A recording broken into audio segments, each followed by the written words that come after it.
Form your lines. Form your lines. On your height. Okay. Okay, form your lines.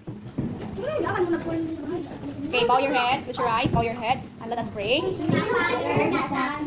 Spirit, Amen. Lord, salamat sa kasama sa aming pag-aaral. Sana po, sabayan mo kami na magawin ang ligtas. In Jesus' name we pray, Amen. Lord, sa Holy Spirit, Amen. Ano ang gagawin sa binigay kong bagong babasahin? Nagbasa. Anong gagawin doon?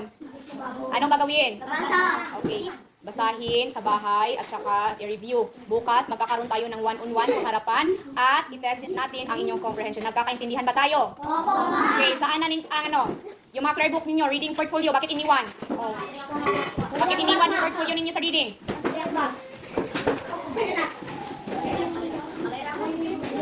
Good.